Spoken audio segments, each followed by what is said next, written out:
Inspiré par la résilience radicale de David Goggins, on ne trouve pas la force dans un environnement confortable. Cette simple phrase tranche le brouhaha de nos vies modernes comme une lame dans la soie. Elle révèle une vérité que nous avons tous pressentie mais rarement affrontée. La vie que nous fuyons est peut-être le seul chemin vers la personne que nous étions destinés à devenir. Mais voici la question. Pourquoi tant d'entre nous évitent-ils leur propre transformation, sachant que c'est le seul chemin à suivre? Et plus profondément encore, que faut-il pour entrer volontairement dans le feu, pour souffrir par choix et en ressortir forgé plutôt que brûlé? Les neurosciences nous donnent un indice. Le cerveau ne se développe pas dans la facilité. Il évolue sous le stress. Pas un stress aléatoire et destructeur, mais une épreuve volontaire, celle qui remodèle l'identité.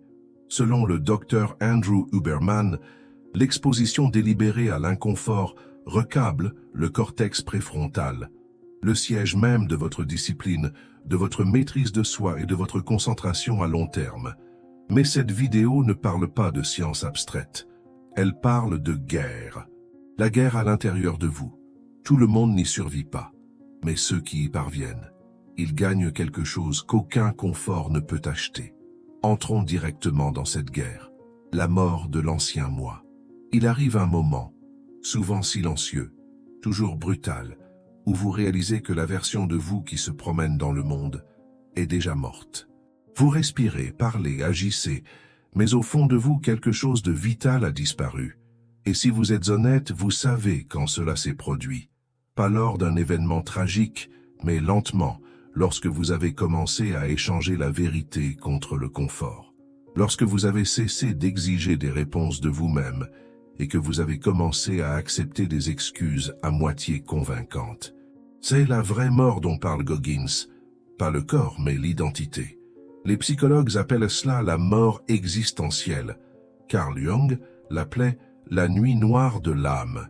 C'est lorsque l'ego se fissure et que le masque tombe. Et soudain, vous êtes forcé d'affronter tout ce que vous avez évité. La honte, l'échec, le regret, la faiblesse, comme des fantômes enfermés dans le grenier. Mais voici le paradoxe. Cette rupture est le berceau de l'authenticité. Les neurosciences le confirment. Selon des études publiées dans Psychological Science, une confrontation émotionnelle intense avec un traumatisme, surtout lorsqu'elle est associée à une réflexion et à un recadrage, active le cortex préfrontal médian. Cette région est responsable de la conscience de soi et de la régulation émotionnelle. Le simple fait d'affronter vos démons recable littéralement la façon dont vous vous percevez.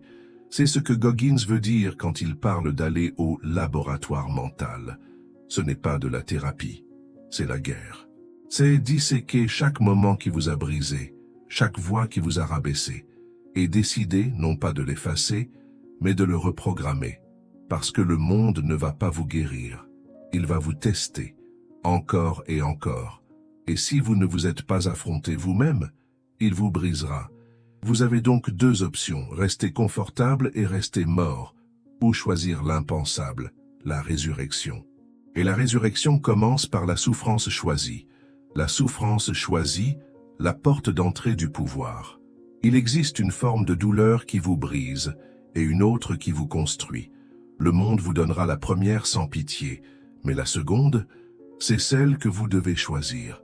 David Goggins appelle cela la souffrance choisie, et au début, cela semble insensé. Pourquoi quelqu'un souffrirait-il volontairement? Parce que souffrir par choix est la seule façon de se préparer à la souffrance que vous ne choisissez pas. Ce n'est pas de la motivation superficielle, c'est un fait biologique. Le neuroscientifique Dr. Andrew Huberman explique que l'exposition contrôlée au stress, comme les bains froids, les entraînements difficiles, le jeûne ou les levers matinaux, renforce les circuits dopaminergiques du cerveau. Cela signifie que votre capacité à poursuivre des objectifs, malgré l'inconfort, augmente littéralement. Vous devenez moins réactif, plus stable sous la pression et plus dangereux dans la vie.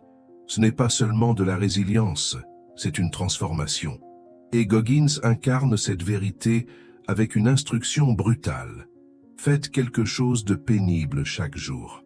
Pas pour les résultats, pas pour les likes, mais parce qu'à chaque fois que vous souffrez par choix, vous vous construisez une armure pour la guerre que vous ne voyez pas venir.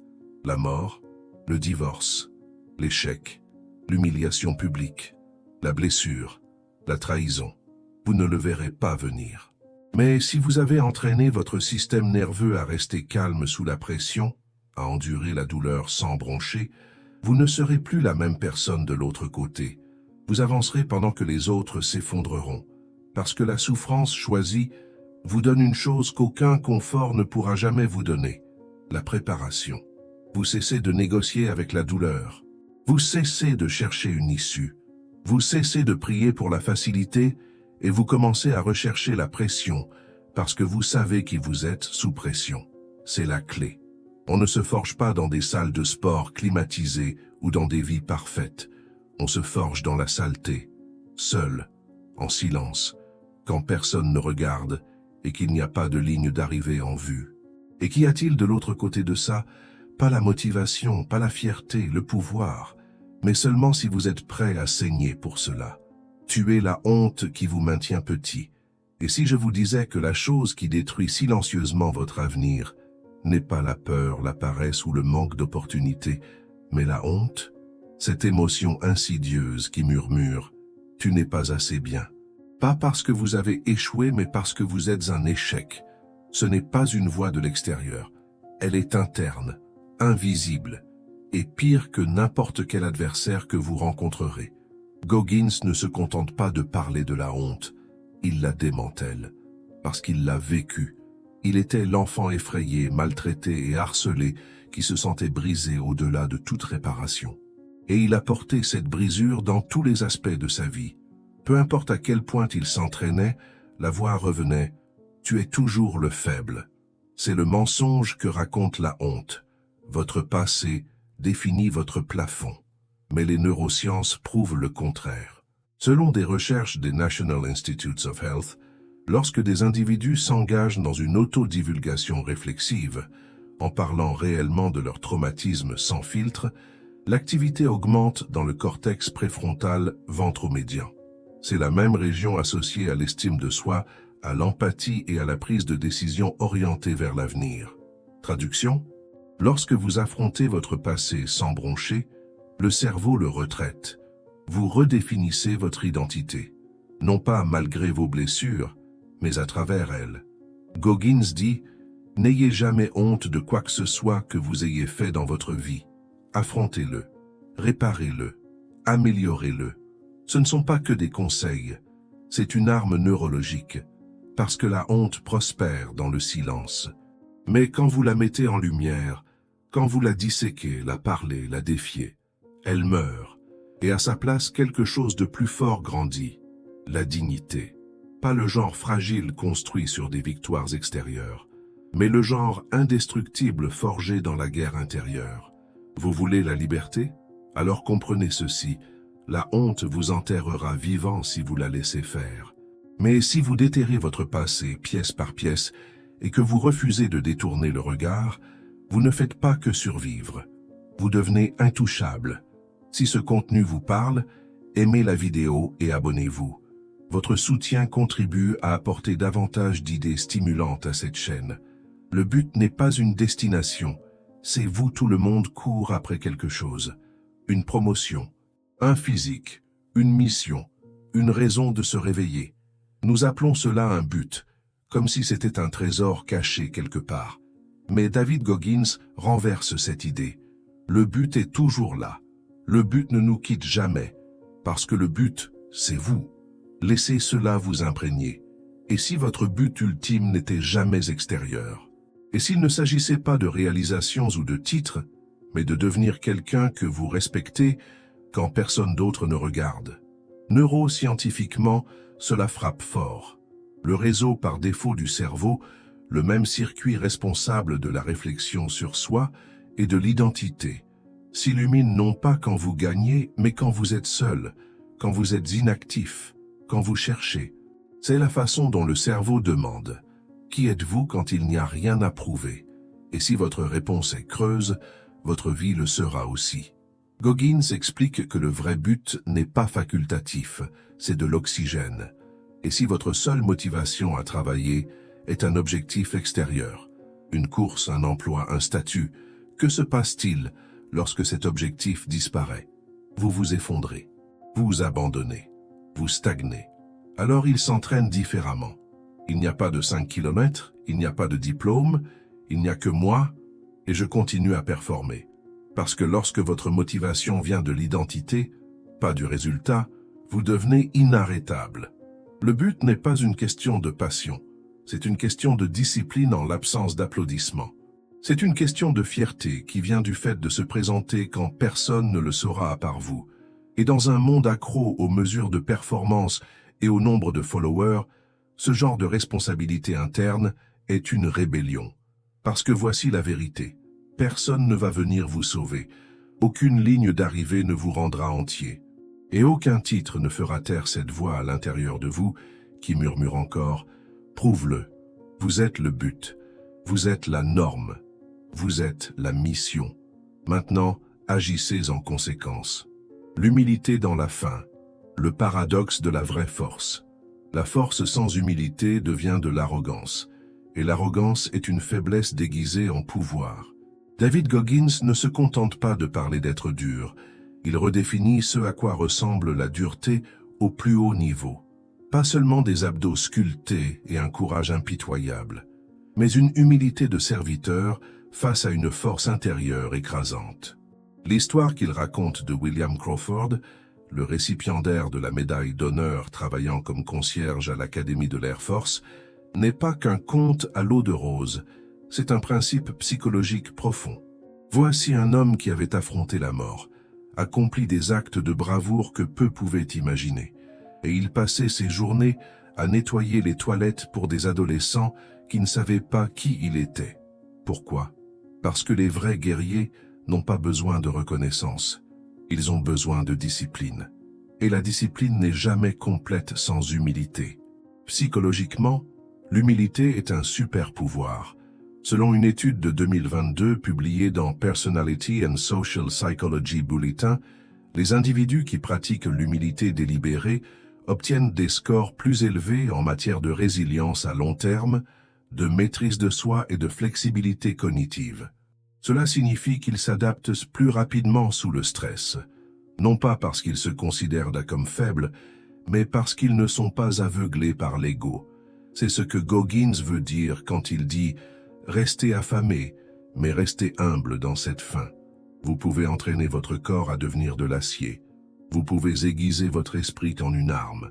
Mais si vous perdez votre ancrage, si vous oubliez que chaque force que vous possédez est venue par la souffrance, le silence et l'aide des autres, vous avez tout perdu. L'humilité n'est pas de la douceur, c'est du contrôle. C'est regarder quelqu'un dans les yeux et savoir que vous pourriez le détruire, mais vous choisissez de l'élever à la place. C'est garder vos médailles dans le placard et ramasser le balai quand même, parce que la vraie croissance ne se mesure pas à la force avec laquelle vous criez au sommet, elle se mesure au silence que vous avez gardé au sous-sol. Et ceux qui restent ancrés, ils ne tombent pas, parce que leurs racines sont profondes sous la surface, là où l'ego ne peut pas les toucher. L'esprit est le champ de bataille, et vous êtes l'arme à la fin de tout cela. Il ne reste qu'une seule frontière à conquérir, votre esprit. Pas votre emploi du temps, pas votre carrière, votre esprit. Parce que peu importe à quel point vous entraînez votre corps, poursuivez le succès ou même recherchez un but, si votre esprit est désorganisé, submergé et encombré de distractions, vous êtes foutu. Goggins appelle cela le garage bondé. Imaginez votre cerveau comme une salle de stockage, surchargée, désorganisée, chaotique. La motivation ne survivra pas là. La discipline ne survivra pas là. Même le but ne peut pas survivre dans un espace où tout est perdu sous le fouillis émotionnel. Et la science le confirme. Une étude publiée dans Cognitive, Affective and Behavioral Neuroscience révèle que le fouillis mental, des pensées excessives non résolues et du stress altère les fonctions exécutives du cerveau. C'est votre capacité à planifier, à vous concentrer et à réguler vos émotions. Ce n'est pas une question de volonté, c'est une architecture. Quand votre esprit est plein, il échoue. Alors que fait Goggins? Il médite pendant 2 heures. Non pas pour être spirituel, mais pour réorganiser le champ de bataille. Il place chaque pensée, chaque traumatisme, chaque obligation là où elle doit être. Il dissipe le brouillard pour que lorsque la vie le frappe, et elle le fera, il ne bronche pas, il est prêt. C'est la vraie raison pour laquelle les gens abandonnent la salle de sport, le régime, le rêve, pas parce qu'ils sont faibles, parce que leur esprit est trop encombré pour maintenir une structure. La clarté mentale n'est pas facultative, c'est une armure. Et voici la vérité brutale. Votre esprit vous servira ou vous sabotera. Il n'y a pas de neutralité. Si vous ne le commandez pas, il vous commandera, vous entraînant dans l'anxiété, l'insécurité, le doute de soi et la distraction. Goggins l'a dit comme ça, votre cerveau est l'arme la plus puissante du monde, mais il vous détruira si vous ne l'entraînez pas. Vous n'avez pas besoin d'être un Navy SEAL. Vous n'avez pas besoin de courir 160 km, mais vous devez choisir, chaque jour, de souffrir exprès, d'organiser votre chaos, de vider le garage, parce que sur le champ de bataille de la vie, la motivation meurt tôt. Mais un esprit entraîné, discipliné et clair, cet esprit gagne des guerres. Vous ne pouvez pas échapper à votre douleur. Vous ne pouvez pas contourner votre honte. Et vous ne pouvez certainement pas trébucher par accident vers la grandeur. David Goggins n'offre pas de confort. Il offre un miroir. Et si vous êtes assez courageux pour le regarder, vous verrez exactement ce qui vous retient et exactement ce qu'il faudra pour vous libérer. Ce ne sera pas une citation de motivation. Ce ne sera pas un plan parfait. Ce sera ceci. Se réveiller quand personne ne regarde. Souffrir par choix. Affronter ses démons sans broncher. Bâtir un esprit qui ne se brise pas quand le monde essaie de l'écraser. Pas parce que c'est facile, mais parce que tu as enfin compris. Tu le dois à toi-même. Tu le dois à la version brisée de toi qui a survécu à l'enfer. Tu le dois à la version future de toi qui attend de l'autre côté de l'inconfort. Tu le dois aux personnes qui regardent et qui ne croient pas que c'est possible. Pas encore. C'est ton chemin et maintenant tu sais ce qu'il exige. Une question demeure. Quel chemin vas-tu choisir aujourd'hui? Si ce message a résonné en toi, ne le garde pas pour toi. Aime la vidéo. Abonne-toi pour plus de contenu. Partage-la avec quelqu'un qui en a besoin. Et commente ci-dessous. Quelle est la bataille que tu choisis d'affronter aujourd'hui?